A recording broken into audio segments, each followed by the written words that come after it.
A doctor charged with involuntary manslaughter in connection with the in-custody death of 24-year-old Elisa Cerna at the Las Colinas jail. Home prices are dropping fast in San Diego. What that means for buyers and sellers coming up. After nearly 2 years of waiting, people living on a Del Mar street finally have their street lights back on. Turkey prices will put you in a foul mood this Thanksgiving. We'll tell you why they're spiking, and it's probably not what you think. And if you think golf is challenging, you should try playing it legally blind. And the woman trapped at home by tumbleweeds. CBS 8 News, live at 6, starts now. New developments tonight in the death of an inmate at Las Colinas 3 years ago. Good evening. Thanks for joining us. I'm Marcella Lee. And I'm Jesse Pagan in for Carlo Cicchetto. Criminal charges have been brought by the DA's office against a doctor who was on duty when the young woman died. CBS 8's Brian White is in Santee with more on the new charges. It was here at the Las Colinas detention facility in 2019 when Elisa Cerna, 24 years old at the time, died while in custody. And now her family is one step closer to getting justice. That the sheriff's department has not only work to do, they have blood on their hands. And we're here to hold people accountable. The North County Equity and Justice Coalition held a press conference today outside the Sheriff's Department headquarters in Kearney Mesa with Elisa Cerna's mother, father, and sister. I remember she had the most beautiful giggle, the most beautiful smile. She was just a very smart, kind girl, love her family very much, love her daughter. The district attorney's office announced today that criminal charges have been filed against 57-year-old Frederique von Lintig, who was a physician on duty in the jail on the day of Cerna's death.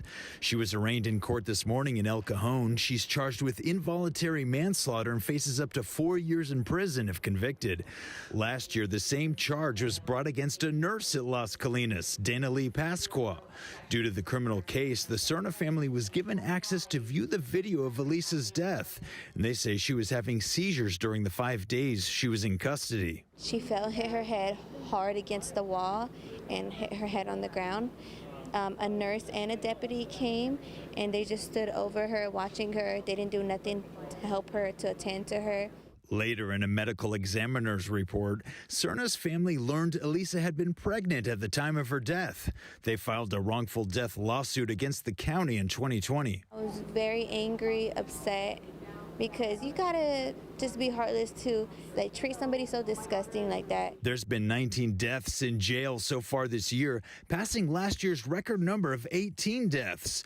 Meanwhile, the Cerna family is hopeful for justice, not only for them, but for other families experiencing similar tragedies. We need convictions. We need people to be held responsible for this because they withhold evidence, they lie to the family. It's a lot of cover-up, and I don't think that's right. The preliminary hearing for von Lintig is set for March of next year, and the nurse who was originally charged, her preliminary hearing is being postponed until then, so the two can coincide. Brian White, CBS 8.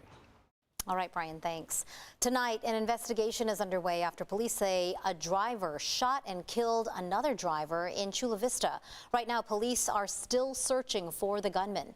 This happened near Broadway and East Street just before 10 o'clock this morning. Police say the car they're looking for is a silver or gray four-door, possibly a Nissan. At this time, we still don't know what led up to the shooting. If you have any information about this shooting, you're asked to call police. $1 million from the state will go to help San Diego police go after online child predators. Assemblymember Brian Mainshine secured the money to pay for the more officers and training within the SCPD's Internet Crimes Against Children Task Force. The National Center for Missing and Exploited Children reports a 35% spike in the number of tips it's gotten about online child pornography since 2020. Home prices across San Diego County are dropping fast. Prices dipped 2.5% from July to August. CBS 8's Kirsten Holmes is digging into the change for us tonight, finding out if this means the price of paradise is getting cheaper. Kirsten? Unfortunately, it's not. Okay, so home prices are down because interest rates are now double what they were this time last year. So do not be fooled by the headline. First-time home buyers and economists I spoke to today say that the price of paradise is going to cost you even more. It's scary nonetheless. I feel like at the end of every day, I'm like, crap, is this right? should I be doing this? I don't know. And that's the sentiment Dara, his girlfriend, and likely lots of potential home buyers are feeling right now. Dara says he's been house hunting since January. Every house I went in, there was probably like 10 offers, and all of them were way more than what I could afford. It's been tough because people are still expecting making a lot of money off their house, but buyers like myself can't really afford it because the interest rates are like 6%, 7%, maybe even 8%. Yep, you heard that right. Interest rates went up to slow the red-hot housing market.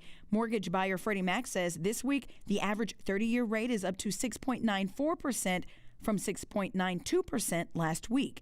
In some cases, that's adding an extra $1,800 to a mortgage payment. It's looking more like about a $4,500 mortgage payment for the typical home in San Diego. If you, after putting 20% down, that's a lot of money. Frankly, that's more than a lot of people, even in San Diego, are paying for rent. So that remains the biggest hurdle. Jeff Tucker, an economist with Zillow, says there is good news. That has knocked a lot of buyers out of the running, especially in expensive markets like coastal California, sunny San Diego. There's room to negotiate, and those negotiations don't only go up like they were in 2021. Dara says that's been helping. Before, whatever they listed as is what they get. Now there's houses that are sitting on the market for 30 days. They're sitting on the market for a month and a half. They have to drop their costs. And I'm like, okay, I can talk with these people now. But to be able to afford the home he actually wants, Dara says they're going to have to get creative. I think if you have people that you trust that you could live with in a property that you own, I feel like that's a way of making it work. I would rather work harder and pay into something I own and then refinance in a couple of years if interest rates go down. All right, so here are a couple more tips from Jeff. He says time is on your side if you are a buyer. So don't rush, take your time, find the perfect place that's right for you. And if you're selling your house, he says you got to make sure that the house is appealing to the buyer. It has to be visually appealing and it has to be priced just right. Gone are the days when people can make a huge profit on their houses here in San Diego. Reporting live for CBS 8, I'm Kirsten Holmes. Back to you. That's interesting that if you can try to gather that money and put a down payment on, you can renegotiate and get a new mortgage in a couple of years when those rates go down. Yeah, we'll see what people end up doing. Meantime, rising interest rates aren't the only thing hitting us hard in the wallet these days. We know that. The price of food is also going up. And as CBS 8's Steve Price reports, a nationwide turkey shortage will push your Thanksgiving bill even higher. If you're planning to gobble up a lot of turkey this Thanksgiving, consider yourself warned. The price of turkey is expected to hit record highs. The problem, not just inflation, but also the bird flu, which will make turkeys more expensive and harder to find. It's not unusual to lose some turkeys every year in California to the avian flu. But this year, a new strain came earlier and hit farmers a lot harder than ever before. In California, we've probably lost 200,000 to 300,000 turkeys in the last 2 months. That's significant since we're not one of the largest turkey growing states. Bill Matos with the California Poultry Federation says if you want a fresh and natural turkey from California, don't wait till the last minute. Reach out to your supermarket, find out when the birds are going to arrive so you can get there and get the bird you want, because not everyone will get a California bird. The bird flu has already hit 43 states, wiping out over 47 million birds. Iowa is the country's largest turkey producer, and as of last week, they had over 13 million cases. But the poultry industry wants to make it clear that even with the bird flu wiping out a lot of their flock, the ones sold in stores are safe to eat. We test all birds going to processing for bird flu and other diseases, and there's nothing. When they get to the processing plant, they are free of diseases for sure. Bill thinks there will still be enough frozen turkeys brought in from other states to save a lot of Thanksgivings here, but they won't be cheap. Caitlin Jordan at Alewives Brook Farm says the bird flu combined with a rise in transportation, labor, and grain prices have hit them hard. Unfortunately, the world that we live in right now, the price of everything is going up. But before you let higher prices put you in a foul mood, Bill says overall turkey is still a relatively affordable food. I still think even though the price is probably up 50 to 70% over last year, it's still a pretty good bargain for a family because the whole family can eat one turkey. Steve Price, CBS 8. If it's not the house, it's the turkey you'll be cooking in the house. Right? Everywhere, we're kind of seeing things go up, Good Lord. go down.